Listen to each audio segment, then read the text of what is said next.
Glória a Deus. Ainda em pé, amados, vamos abrir a palavra do Senhor? Aleluia. Amém? João, capítulo 6. Nós vamos ler o verso 60 e depois do 66 ao 69. Amém? Diz assim a palavra do Senhor. Ao ouvirem isso, muitos dos seus discípulos disseram: dura é essa palavra, quem pode suportá-la? 66. Daquela hora em diante, muitos dos seus discípulos voltaram atrás e deixaram de segui-lo.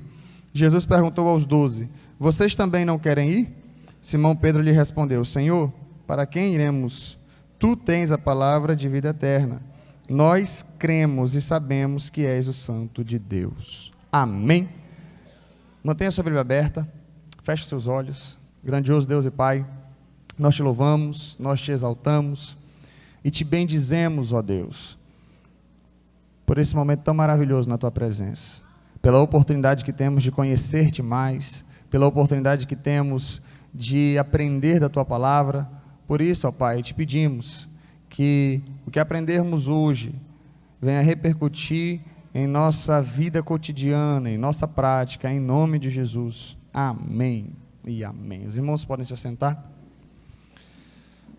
Amados, teologicamente falando, existe a igreja visível e a igreja invisível. O que isso significa? A igreja visível é essa que está diante dos meus olhos. A igreja visível é a igreja formada por pessoas que dizem professar a fé em Jesus. Qual é a igreja invisível? A igreja invisível é a igreja de todos os tempos. É a igreja formada por pessoas que estão aqui, que Deus sabe quem são, e por aqueles de todas as eras que morreram em Cristo. Essa é a igreja invisível, a igreja triunfante do último dia, a igreja que estará participando das bodas do Cordeiro. Dentro da igreja visível, existem aqueles que têm várias expectativas, que aceitam a Jesus, né, e que começam a professar a fé em Jesus com N motivações. E muitas dessas motivações não condizem muito com a palavra de Deus.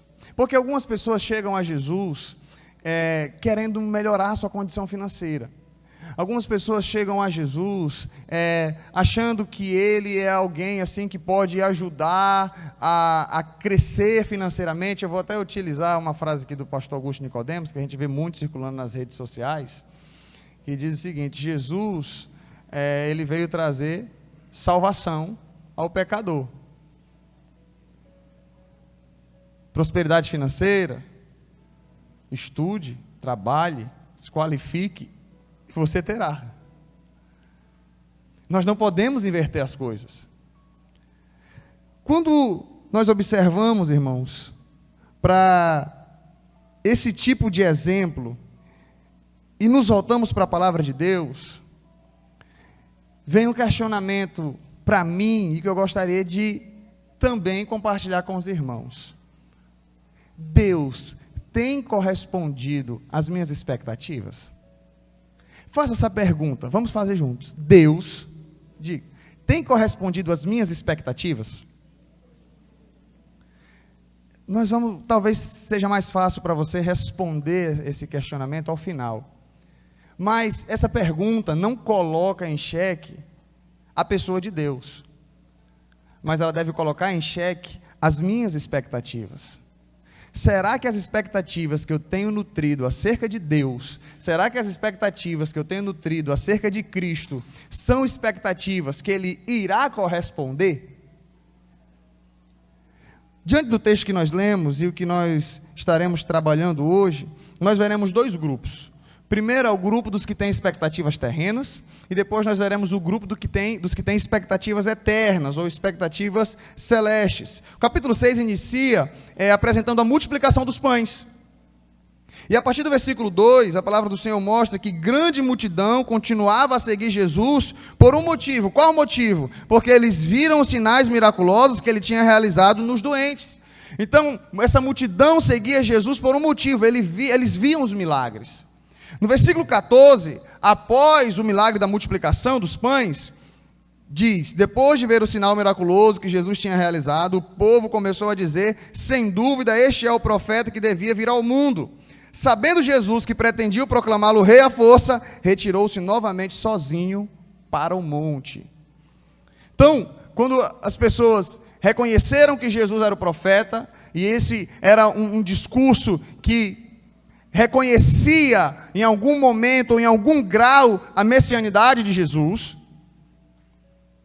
mas ainda de maneira bem míope, bem fraquinha, porque eles entendiam que Jesus era o profeta. Mas Jesus, entendendo que eles iriam proclamá-lo rei à força, o que ele faz? Vai para o monte. A tarde chega, Jesus não desce do monte, os discípulos então pegam um barco, atravessam para o outro lado. Jesus, que no monte estava orando, de lá mesmo ele vai se encontrar com os discípulos. Aí entra a continuação da passagem, onde você vai ver a partir do versículo 16, Jesus andando sobre as águas. Jesus então anda sobre as águas, encontra-se com o discípulo, atravessa, vai para o outro lado, e a partir de agora, entra em cena o primeiro grupo, o grupo dos que têm expectativas terrenas. Versículo 25, apresenta Jesus chegando do outro lado. Quando o encontraram do outro lado do mar, perguntaram-lhe, porque aí a multidão, versículo 22, no dia seguinte, a multidão que tinha ficado no outro lado do mar, percebeu que apenas um barco estivera ali e que Jesus não havia entrado nele com seus discípulos, mas que eles tinham partido sozinhos. Então alguns barcos de Tiberíades aproximaram-se do lugar onde o povo tinha comido o pão, após o Senhor ter dado graças. Quando a multidão percebeu que nem Jesus nem os discípulos estavam ali, entrou nos barcos e foi para Cafarnaum em busca de Jesus. Então Jesus tinha multiplicado os pães, sumiu Jesus, sumiu os discípulos. Cadê esse homem? Vamos atrás dele. Jesus já havia atravessado, já estava na sinagoga. Versículo 25. Quando o encontraram do outro lado do mar, perguntaram-lhe: mestre, quando chegastes aqui? A resposta de Jesus foi dura, a resposta de Jesus foi certeira, mas nos apresenta a primeira característica desse grupo, dos que têm expectativas terrenas. Qual é a característica deles? Procuram a Jesus simplesmente para satisfazer seus desejos temporários. Versículo 26, olha a resposta de Jesus: a verdade é que vocês estão me procurando, não porque viram sinais miraculosos, mas porque comeram os pães e ficaram satisfeitos. Não trabalhem pela comida que se estraga, mas pela comida que permanece para a vida eterna, a qual o Filho do Homem lhes dará. Deus, o Pai, nele colocou o seu selo de aprovação. Esse grupo de pessoas buscavam a Jesus não por quem ele é, mas simplesmente pelo que ele podia fazer. Os sinais indicavam que Jesus era o Messias, que o povo de Israel tanto esperava. Os sinais miraculosos davam um recado para aquelas pessoas. O milagre da multiplicação dos pães dava um recado para eles: olha, eu sou o Messias, eu sou aquele prometido nas Sagradas Escrituras, é a mim que vocês esperam. Mas Jesus entendeu muito bem o que aquelas pessoas queriam. Apesar de Jesus haver multiplicado os pães, o que aquelas pessoas queriam não era a pessoa de Jesus, mas apenas o que Jesus podia dar. E quando nós começamos a observar esse tipo de situação, a gente para refletir. Mas isso não acontece só na época de Jesus. Esse tipo de situação parece muito comum. Essa multidão não é uma multidão só de 2000 anos atrás. Existe muita gente assim hoje. Existe muita gente procurando a Jesus, não por quem ele é, porque viram sinais e creram, porque pelas Sagradas Escrituras eles observam os sinais, os milagres, até ouvem testemunhos. Estão em busca de Jesus, simplesmente porque comeram do pão e se fartaram.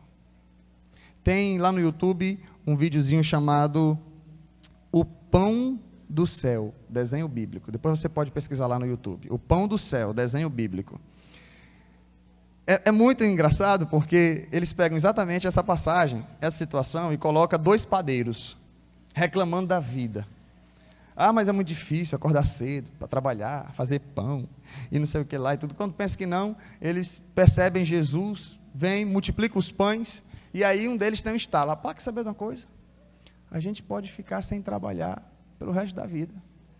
Porque se a gente tem um mestre desse que só multiplica os pães, eu particularmente não vou mais precisar ficar acordando de madrugada para fazer pão.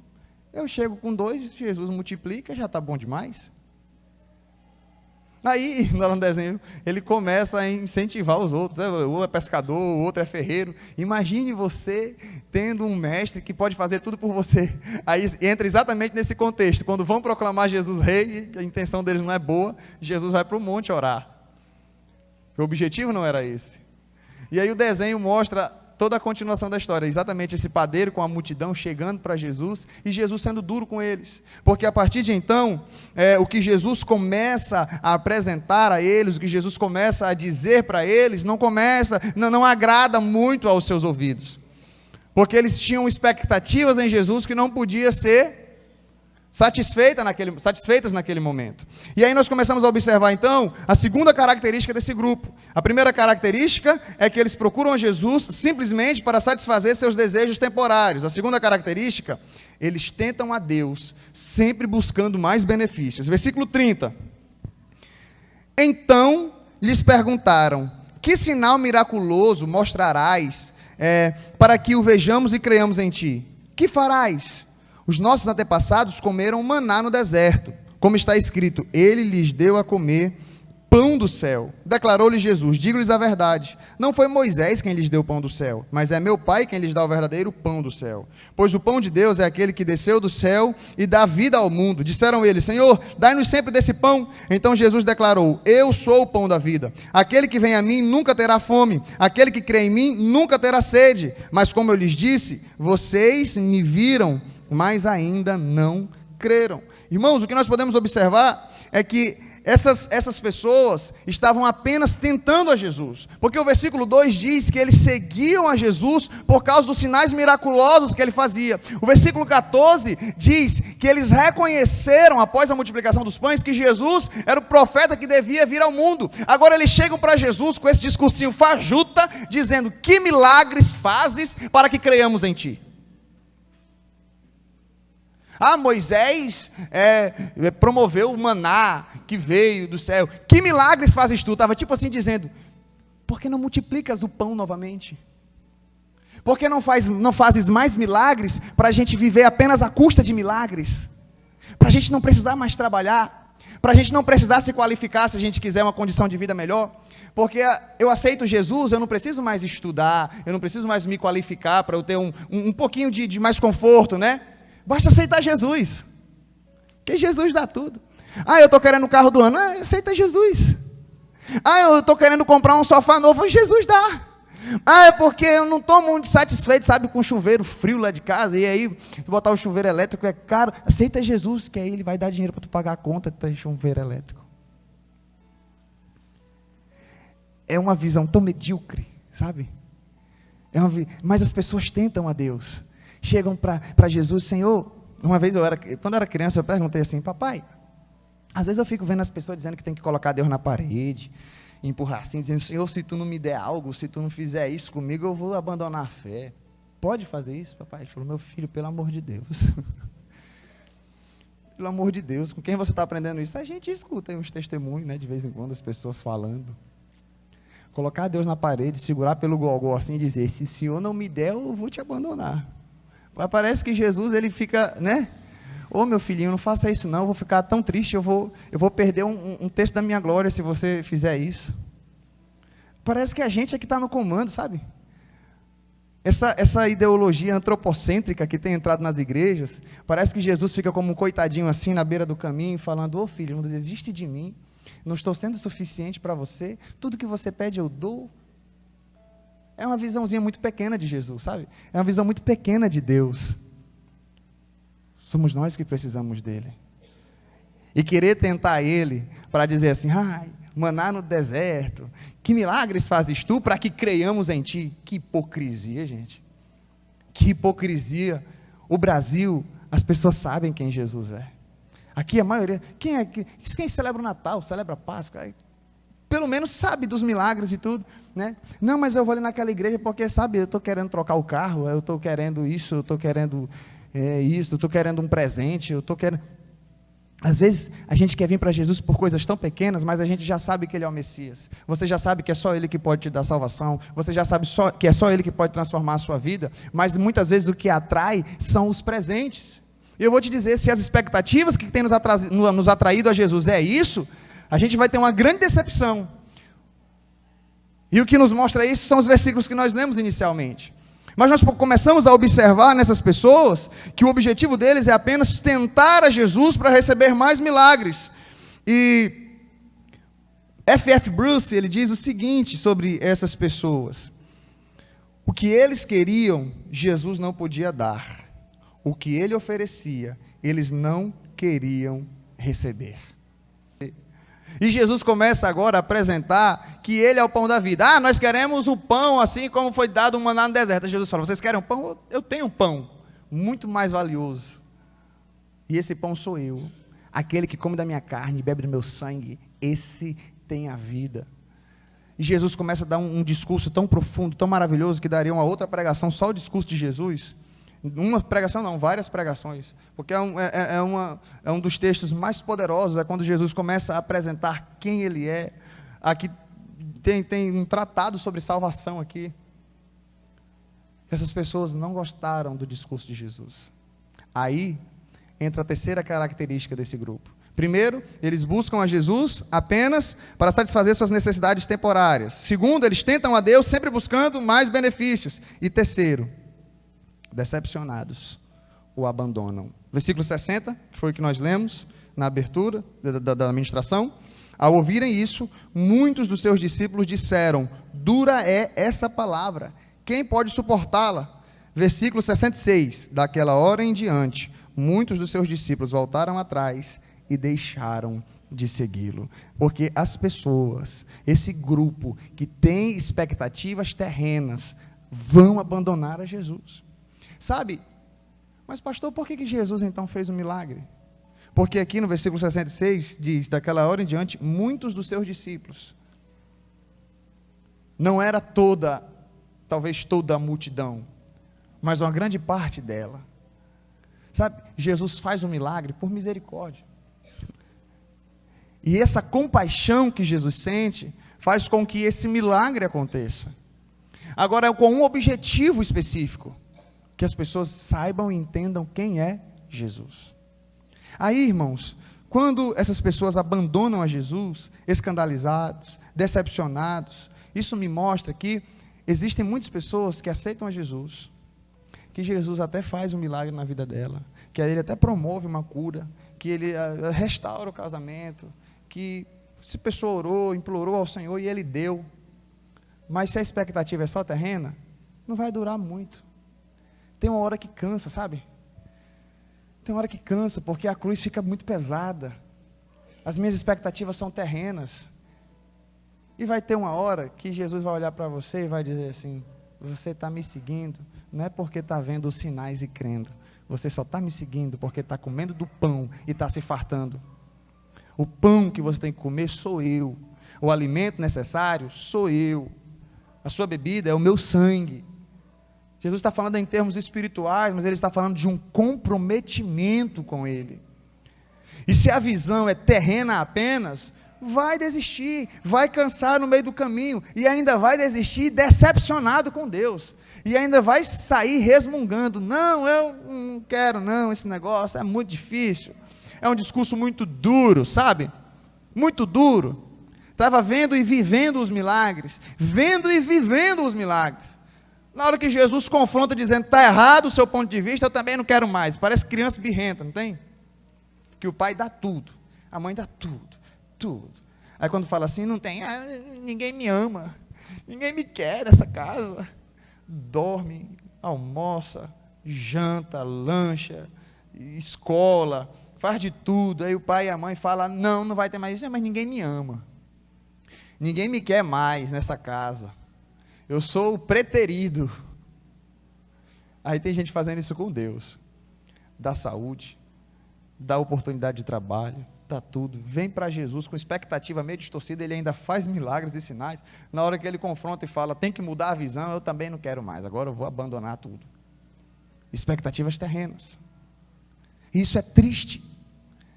E isso é triste. O que é mais triste ainda é quando nós vemos igrejas, líderes, né, alimentando esse tipo de desejo, sabe? Venha, porque aqui tem casa, aqui tem carro, aqui tem tudo.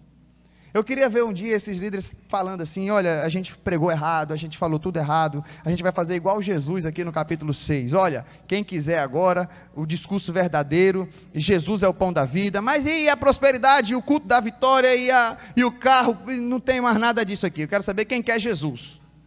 Aí tem uma galera que vai abandonar, decepcionado.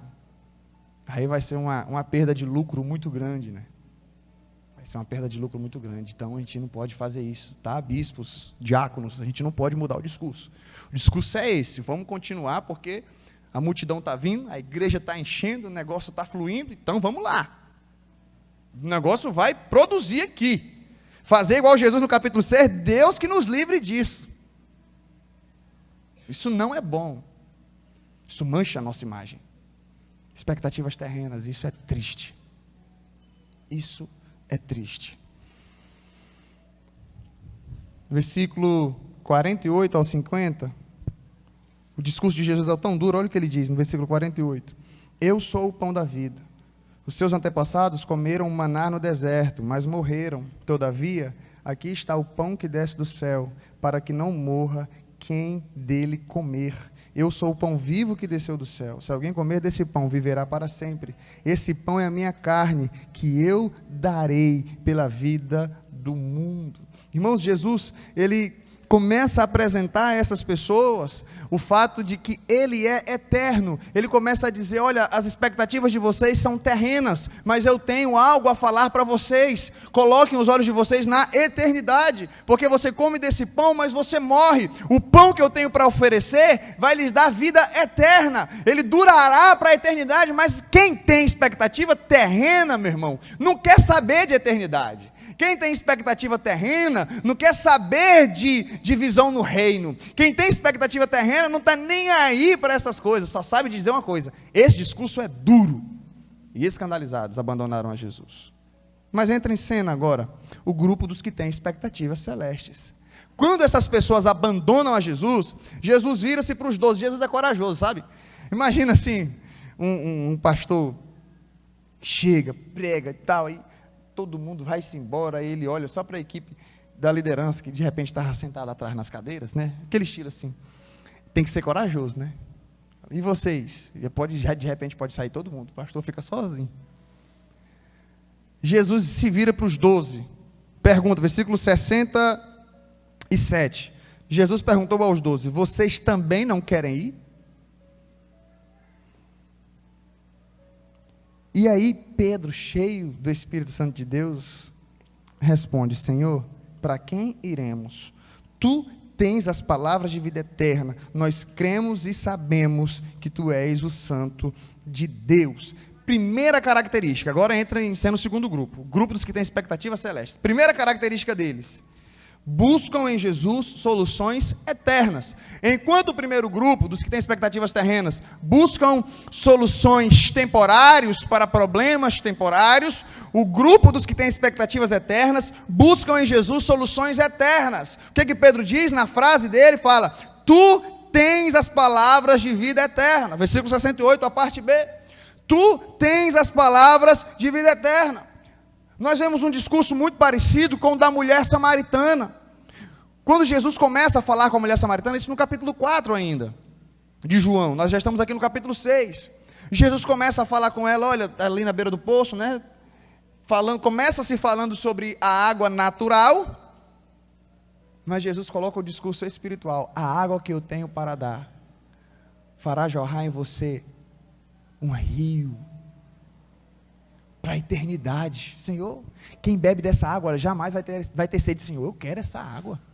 Coisa que o das expectativas terrenas aqui não fez. Jesus falou, olha, o pão do céu, o pão que vocês nunca mais terão fome, eternidade. Esse povo não quis nem saber disso aqui. A mulher samaritana, sim, Senhor, eu quero beber dessa água. Que água é essa?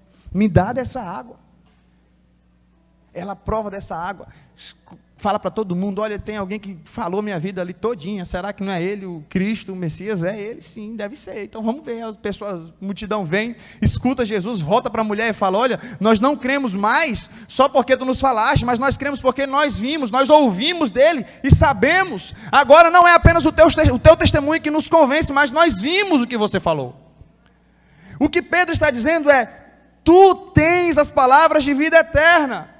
O que Pedro está dizendo é, Senhor, a solução para nós não são soluções temporárias. O que nós estamos querendo é exatamente esse pão que o Senhor acabou de falar, o pão eterno.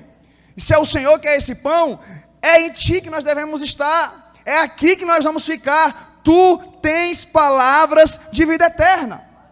A segunda característica desse grupo, dos que têm expectativas celestes, e que faz um contraste com o primeiro grupo, é, enquanto o primeiro grupo tentava a Deus para querer mais milagres, esse grupo, a convivência com Jesus é suficiente para crerem nele. Versículo 69, Pedro diz, nós cremos e sabemos que és o Santo de Deus. Algumas versões diz, nós temos crido e conhecido que tu és o Cristo, o Filho do Deus vivo. É a convivência. Eu fico vendo qual foi o milagre que Pedro vivenciou, gente, na vida dele. A cura da sogra dele. Se for uma sogra igual a minha, então foi bom. Foi maravilhoso. Milagre. Se for uma sogra igual a minha, foi bom. Agora, se não for uma sogra igual a minha, eu talvez nem contabilize esse milagre. Porque você não vê Pedro vivenciando outros milagres assim, extraordinários. Jesus curou a sogra dele da febre. Jesus ressuscitou a filha de Pedro. Não tem nenhum relato desse. Jesus curou. Teve um outro milagre que Jesus fez, mas foi depois desse aqui. Foi colocar a orelha do soldado no lugar que Pedro havia arrancado. Mas já foi depois dessa situação aqui.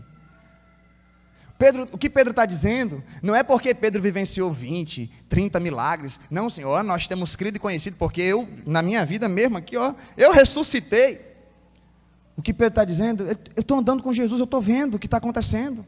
Nós temos crido e conhecido que tu és o Filho. Eu não preciso ficar tentando ao Senhor, faz mais um milagre para eu crer em ti. Eu já vivenciei 20, mas está pouco ainda, né? Será que tu é o Messias mesmo? Faz mais outro para eu ver se dá certo. Senhor, faz isso aqui, multiplica ali. Pedro diz, Senhor, nós temos crido e conhecido que tu és o Filho de Deus. Nós sabemos que tu és o Messias, e isso é natural porque a gente convive. Quem tem expectativas celestes tem intimidade com Jesus. Quem tem expectativas celestes vê os milagres acontecendo no seu dia a dia.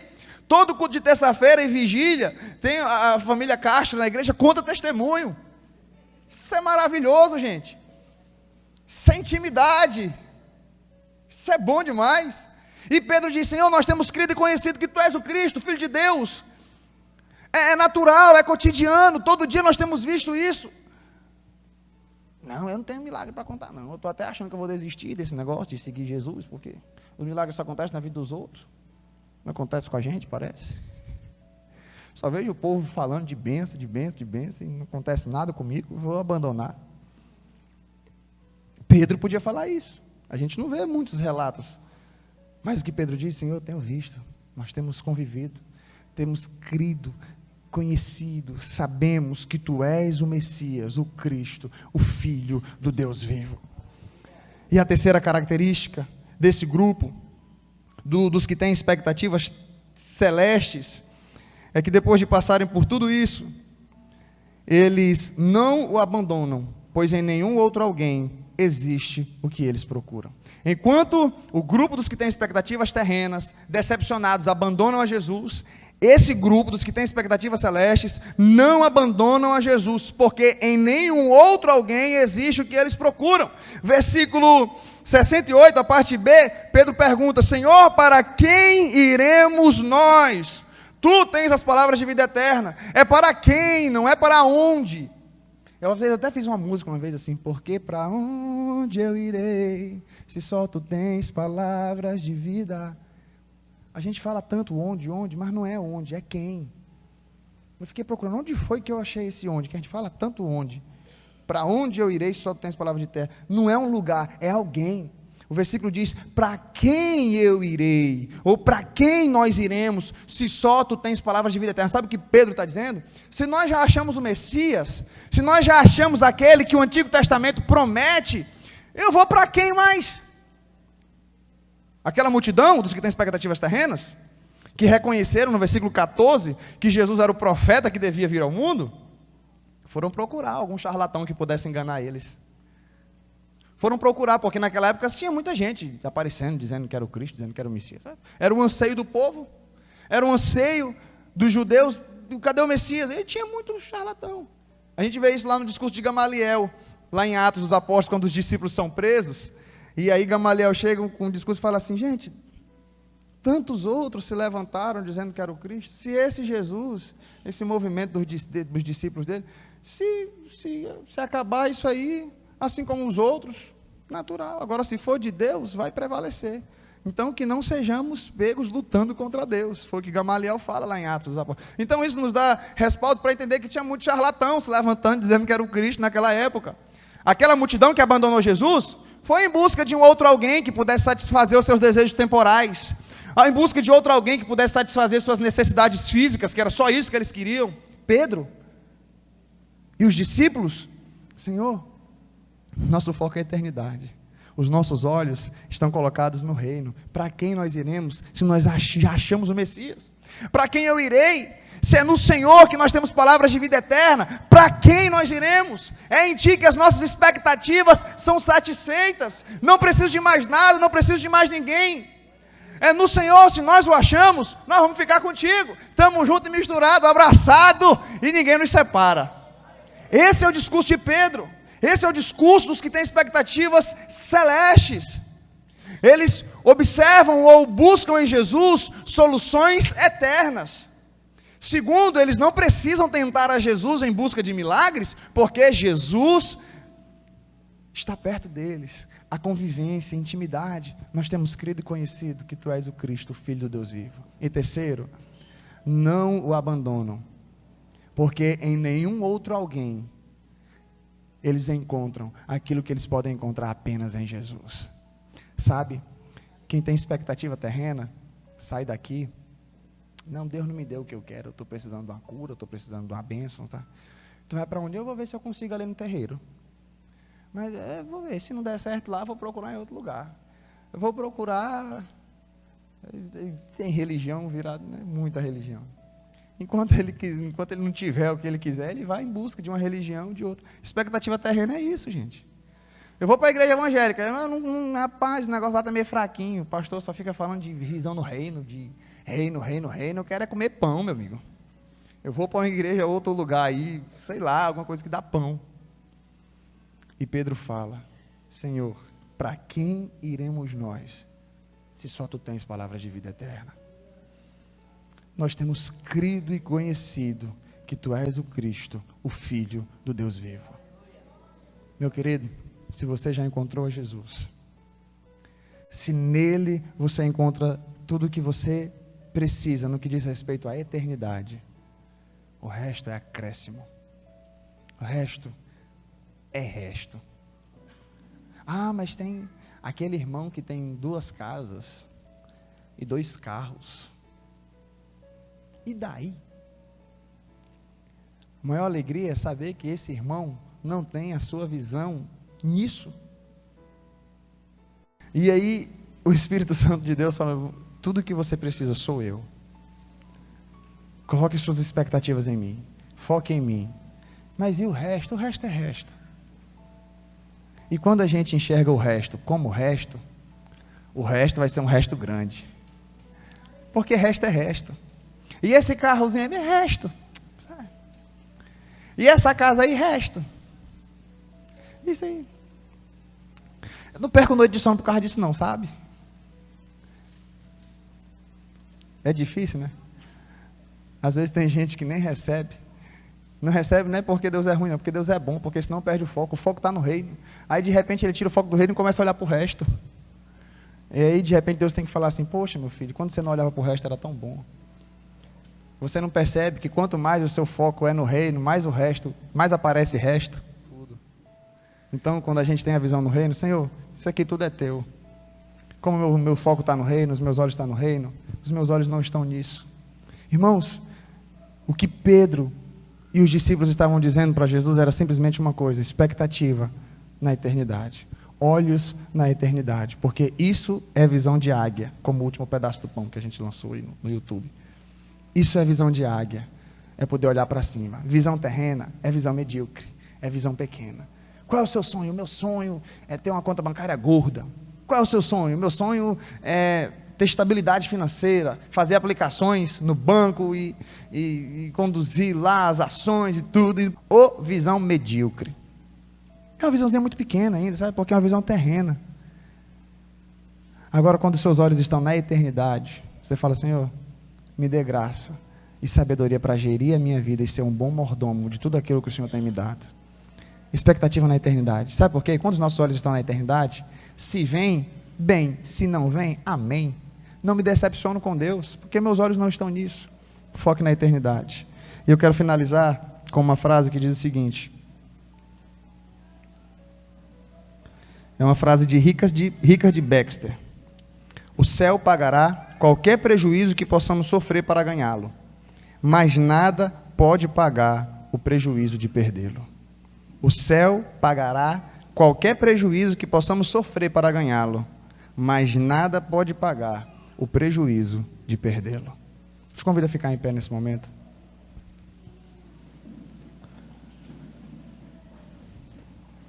Feche seus olhos e só reflita. A pergunta que eu fiz no início: Deus tem correspondido às suas expectativas? Mas como foi falado, essa pergunta não coloca em xeque a pessoa de Deus, mas coloca em xeque as nossas expectativas. Se Deus não tem correspondido às suas expectativas, então quem tem que mudar não é Deus, mas você com suas expectativas. Se Deus não tem correspondido às minhas expectativas, então quem tem que mudar não é Deus, mas sou eu. E eu preciso redirecionar e repensar aonde eu tenho colocado o meu foco. Quais têm sido as minhas expectativas no que diz respeito a Deus? Porque Deus não quer que você olhe para Ele apenas como um gênio da lâmpada. Deus não quer que você olhe para Ele como um curandeiro. Deus não quer que você olhe para Ele apenas como alguém que pode satisfazer as suas necessidades temporárias, terrenas. Deus quer que você o enxergue como o Filho de Deus, o Rei dos Reis, o Senhor dos Senhores, aquele de quem Pedro disse: para quem iremos nós, se só Tu tens palavras de vida eterna? As expectativas que nós precisamos ter a respeito de Deus são expectativas celestes. Porque quando nós passamos a ter esse tipo de olhar, quando nós passamos a ter essas expectativas, nunca seremos frustrados. Porque os nossos olhos estarão em Jesus e nós estaremos satisfeitos com aquilo que Ele pode nos dar, e aquilo que Ele pode nos dar é infinitamente melhor do que qualquer coisa nessa terra. Os nossos olhos têm que estar na eternidade. O nosso foco tem que ser no reino. Como tem uma frase de C.S. Lewis que diz: os homens que mais fizeram por essa terra foram aqueles que tiveram os seus olhos colocados na eternidade. Porque quem tem os olhos colocados na eternidade não vive para si. Quem tem os olhos colocados na eternidade vive para Deus. E viver para Deus é viver para o irmão. Viver para Deus é viver para o outro. Viver para Deus é viver para o próximo. Viver para Deus é ter uma vida de serviço e dedicação. Agora, quem tem os olhos colocados nessa terra vive para si. O Evangelho chegou até nós porque tinha discípulos com expectativas celestes. O Evangelho hoje, quase 2000 anos, chegando até mim e até você, porque tiveram pessoas que olharam além do próprio umbigo, porque tiveram pessoas que olharam adiante, porque tiveram pessoas que não estavam preocupadas em fabricação de casas, em adquirir bens. Tinham pessoas que estavam entregando as suas vidas para que esse Evangelho ultrapassasse barreiras e alcançasse outras pessoas. E é por isso que hoje nós estamos aqui. Expectativa terrena só gera um foco em você mesmo. Expectativas celestes abençoa pessoas, abençoa multidões. E é isso que o Senhor quer de mim e de você. Expectativas celestes, expectativas eternas. Que olhemos para Jesus e possamos dizer: Senhor, não existe outro alguém em que nós encontramos palavras de vida eterna. Para quem iremos nós? Deus, Ele pode te dar tudo, meu irmão, mas o que Ele quer te dar é a experiência de vida eterna. Essas coisinhas terrenas são muito pequenas diante do que Ele quer fazer. Ele quer te dar o melhor. Coisas terrenas, os demônios também dão. Quem faz pacto com o diabo, ele dá muita coisa aqui na terra. O que Deus dá, nenhum outro ser nessa terra pode dar. E Ele quer te dar a eternidade. E isso é só Ele que pode fazer. Isso é só Ele que pode fazer.